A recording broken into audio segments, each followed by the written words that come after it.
Welcome, I'm Neha Dadbhala. Today we're going to be in conversation with Peter Levine from Citrix. You're watching TiEcon Live.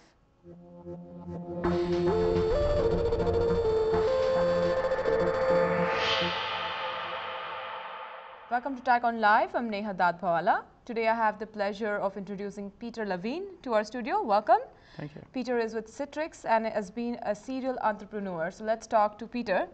Tell us a little bit about your background. I've heard that ZenSource, the company that you were with, got recently acquired with Citrix. And tell me how your experience has been as an entrepreneur and your background. Yeah, so I guess I am a serial entrepreneur. It's hard to believe, but that's, I guess, true. I actually started quite some time ago where I was one of the early employees. I actually started as an engineer at Veritas Software a long time ago in 1990.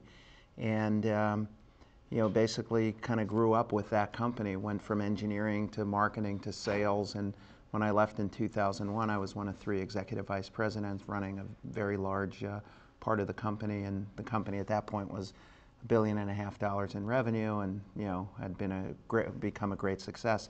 Following that, I actually went into venture capital and was a general partner for several years at Mayfield, a venture firm, and then left that and got roped into doing the CEO job at ZenSource, and spent a relatively short amount of time there, and the company was subsequently acquired by Citrix, where I am running a fairly large division inside of Citrix focused on the things that we were doing at ZenSource. And today you spoke as a panelist on one of the panels, Crossing the Minefield. Yeah. Some of the most important things that an entrepreneur should have, some of the key elements. And then we can go into some of the barriers in the market that, as an entrepreneur, you can overcome, and some things that you should be prepared for. Yeah. So let's talk about some of the aspects of entrepreneurship. Well, it's actually, I think one, you have to be optimistic, but you have to be a realist, and those are often contradictory terms. So obviously, there are days at a startup company that are extremely positive, and only minutes later, different situations where it's extremely negative. So the emotional ups and downs in a startup company are quite severe. Mm-hmm. And so as an entrepreneur, you really need a sense of optimism. I believe you need a great team of people that can work with you and to help you solve problems.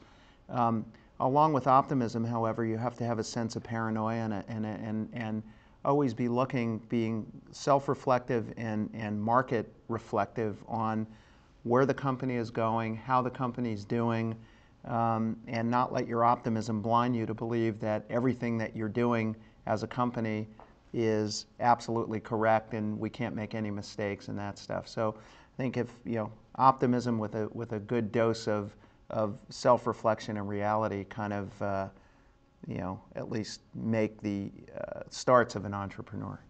Now, there are a lot of talks about the market not being so stable. There are a lot of fears in a lot of new entrepreneurs' mind that there are not going to be enough investments out there. Such troubled times, I think, an entrepreneur sees at all times. But does that really mean that there are no investments? What is the most positive part of this market? Because usually when in the downfall, those are the times that you're looking for. People are looking to invest in stuff. Yeah, so if you look back over the history of tech companies, most tech companies have started in bad times. Right. And so those are the ones who survive. They're the ones who have sort of the right DNA with respect to optimizing spending and really finding customers and all those things that create sustainable businesses. So while the market overall may not be great right now, I think it's probably a great time to start a business because, again, the environment simply makes the companies today that much stronger and that much more responsive to customer needs and really becoming successful. And TiE as a platform actually helps a lot of positive energy into these entrepreneurs as a platform for you to build your company, build yourself as an individual and a group. What are your takeaways from being in the TiE conference? How do you see this organization? Yeah, so what's actually amazing to me, what was a realization today, is that it's not often that entrepreneurs have business access to the kinds of people who actually come to speak at a conference like this, which is phenomenal.